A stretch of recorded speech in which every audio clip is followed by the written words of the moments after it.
Magandang araw bagong Pilipinas, narito ang Police News Express sa oras na ito.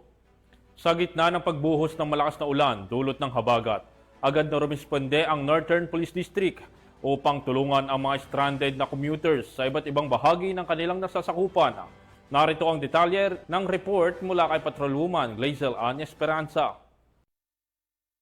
Sa gitna ng matinding pagulan na nagdulot ng biglaang pagbaha sa ilang bahagi ng Kamanava, agad na tumugon si Police Brigadier General Jerry V. Protasio, Acting District Director ng Northern Police District, upang tugunan ang mga pangangailangan ng mga na-stranded na commuters kasama ang kanyang mga personal mula sa NPD.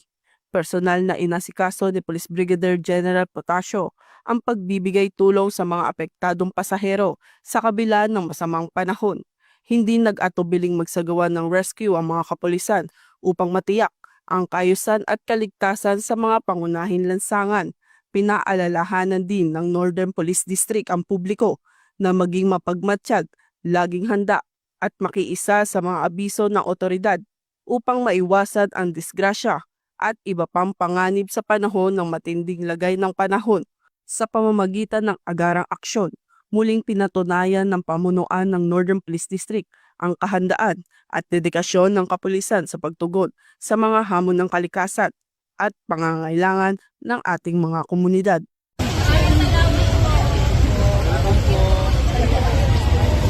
Mula rito sa Northern Police District, ako po ang inyong PNN correspondent, Patrolwoman Glazel Ann Esperanza, alagad ng batas, tagataguyod ng balitang pulis. Maraming salamat Patrolwoman Esperanza. At para sa iba pang napapanahong balita ng pampulisya, laging tumutok sa Police News Network. Alagad ng batas, tagataguyod ng balitang pulis. Ako po si Patrolman Joshua Jimenez, nagbabalita para sa Police News Express.